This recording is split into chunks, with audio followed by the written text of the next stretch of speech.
Oh man, the new Pokémon games suck. I bet I could make a better one with like ChatGPT. Hold on.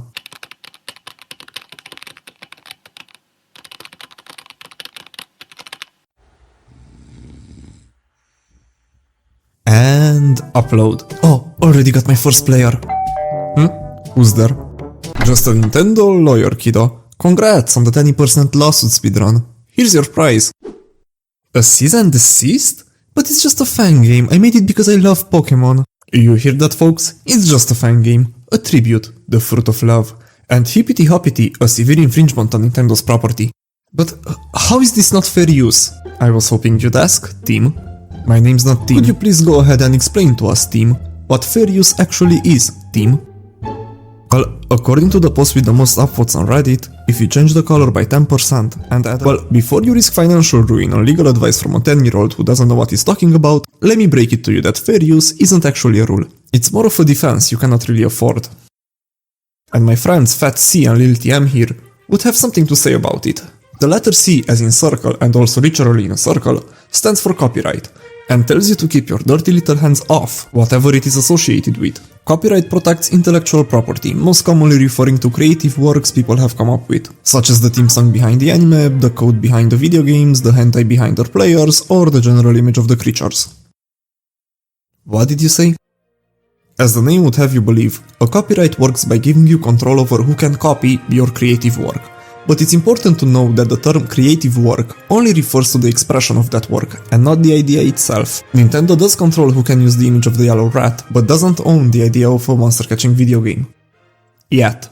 Which is why Digimon is still allowed to exist in their shadow. Nevertheless, when you build upon the existing expression of Pokémon as a whole, regardless of what medium you're using, you create what's legally known as a derivative work. It doesn't matter if you draw Mega Buizel yourself or code the game on a literal toaster, as long as your work is based on or derived from a copyrighted work, you're essentially hunting someone else's game without a permit. Speaking of which, what we generally refer to as one copyright is actually more of a bundle of rights, which the law has exclusively reserved for the original creator, and this bundle includes but is not limited to displaying, reproducing and distributing the protected item with anything else, such as putting your own twist to it, usually falling under one of these attributes. If you want to make a fan game, or a ROM hack as the cool kids would call it, you would need to get an official permit or license from the copyright holder, who can also dictate what you can and cannot do under said license. Pokémon and the right to copy it is actually owned by 3 different companies, those being Game Freak, the devs, Nintendo, the business daddy, and Monsters Inc.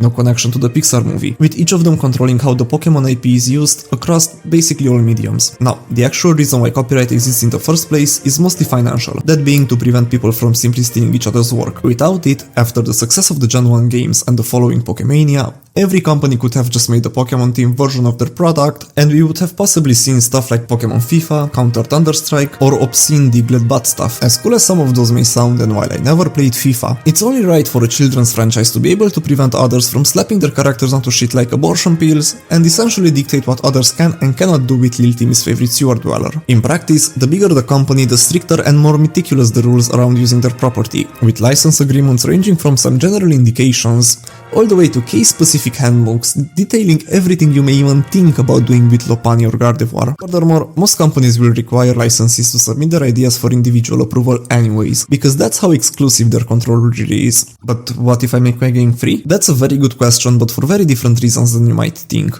Truth is, it doesn't really matter, because you're still using a protected property which Nintendo could, and knowing them absolutely would, sue you for. By creating free Pokémon games, you're essentially diluting the pool of Pokémon content their clients might engage with, while also potentially raising the bar for quality which this billion-dollar company has somehow only lowered in the past decade. So, if all ROM hacks are basically illegal, why didn't they just shut them all down? Well, they have, but only the significant ones. Look at Pokémon Uranium for instance. It came with 150 original Fakemon, a new Tandor region, and introduced the nuclear type to the equation. The game was released for free in August 2016, and within 1 week it had more than 1.5 million downloads, which I'm pretty sure gave Nintendo's lawyers a boner. Now, normally companies would rather ignore small fan projects and just let them be, with their few thousand players and so on, but Uranium was simply getting way too popular. and actively threatened Pokémon's 7th generation of games which were actively ruining the franchise around the same time. Credit where credit is due, Nintendo didn't actually go all out guns blazing against the people behind Uranium, instead opting for the stealth route and filing a DMCA notice to the file hosting service where the game was available for download. Seeing the writing on the wall, the creators of Uranium voluntarily pulled the plug on the project with realistically a financial knife at their throats. Oh man, guess I'll take it down and instead make some cool plushies to sell on Etsy. What did you just send me? But I just ceased and desisted. Yeah, team, from the copyright infringement. This one's about the trademark. Huh? You see, while copyright protects the art, a trademark protects the origin. Origin? Yes, as an element of industrial property. The logic here isn't about protecting creativity, but the consumer. Kinda. If my grandma walks into a store and buys a knockoff game station thinking it's an official Sony PlayStation, she's an idiot. But still, when I open that box on Christmas morning, we're both gonna be crying. That's why that little TM is there near the PlayStation logo, to signal that the product actually came from Sony. Trademarks are basically just signs that identify the source of a product, like a company's name, logo, or even both, and exist mostly to make things carrying a trademark more expensive. This is just a t-shirt. But this is a Nike t-shirt. This is default water.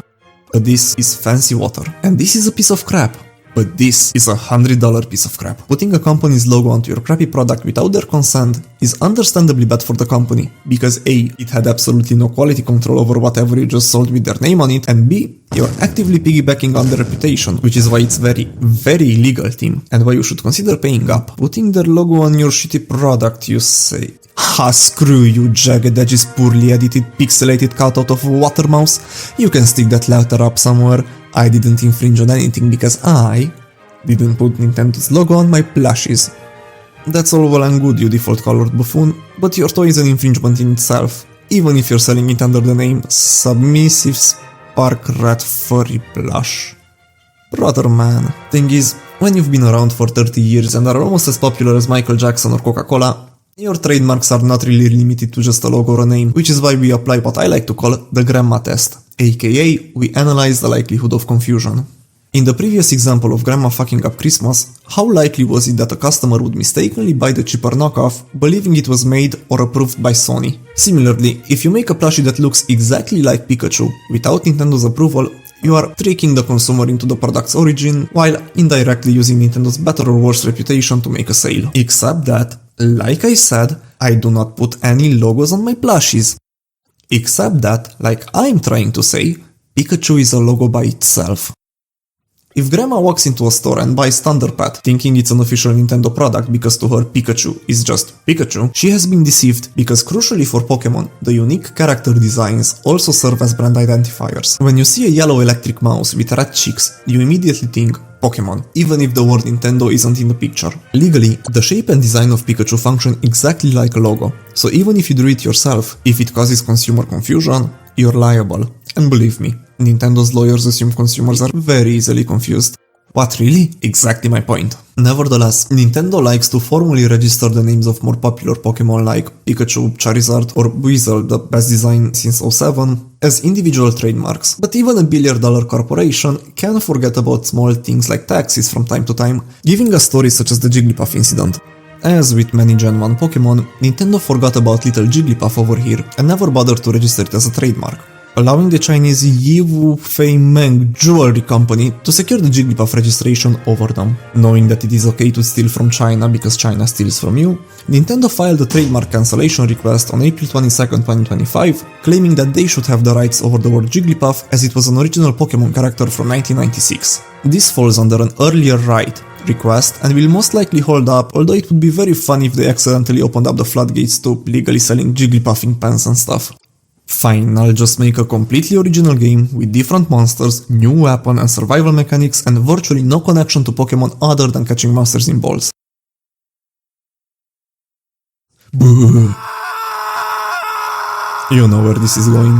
While I didn't originally plan to cover patents in this video, I realized it's a time as good as ever to talk about them. So, if copyrights protect the creativity and trademarks protect the origin, patents essentially protect the mechanisms behind the product or the solution that allow it to function in a certain way. Patents are usually given to so-called inventions, innovative designs that do something unique and different. Let's say you figured out how to make a real-life lightsaber, and you post about it on YouTube.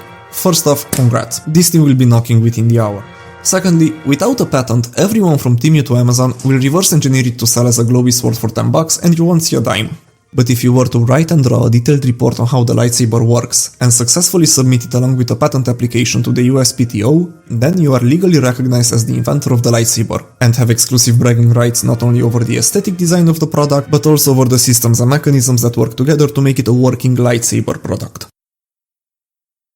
Now, I think it's worth mentioning that for the most part since its founding in the early 1800s, the US Patent and Trademark Office was more of a suggestion rather than an institution, approving such ingenious creations like the patent for swinging on a swing sideways or the rodent blaster, consisting of a 9mm tied to some string. But how does any of this relate to video games? Well, video games are basically made up of a set of digital mechanisms, or mechanics, and patents are also about the functional mechanics of how something works. While it is generally true that you cannot patent something that has already been invented or is widely available, such as the idea of collecting monsters and summoning them in combat, the specific way of throwing a ball in which you then capture said monsters, and then using the same ball to release the same monsters, was pretty unique to Pokémon, allowing them to obtain patents for the capture and release of virtual companions. Still, they are also actively fighting to solidify a patent which covers the gameplay mechanic of summoning a character and letting it fight another, or in other words, the standard Pokémon battle itself, and, by only applying that logic, many other types of battles. However, the JPO pointed out that this patent lacks originality, or an inventive step, as older video games already had this mechanic long before Nintendo's application, which makes obtaining that patent pretty difficult from a legal perspective, as originality and innovation are among the key conditions to get something patented. Meaning that it's fair game, right? Don't be ridiculous. Nothing is fair when facing a level 100 corporation type. Suing a smaller competitor is never about winning. It's just about making them think that you might. What's a few $1,000,000 in legal fees? For Nintendo, a new update on TCG Pocket. For you, it's more than you'll ever make. And even if you were to win, you still lose, because you just spent 5 years and your entire net worth proving you were right. I guess we can just call it the don't poke the bear doctrine, only this bear has a patent on poking and its own case law if you poke it back. Moreover, Nintendo will only have to cover your legal fees, which we can safely assume are significantly lower than theirs.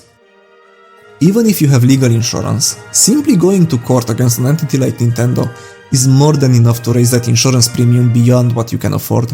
And mind you, this is if you win.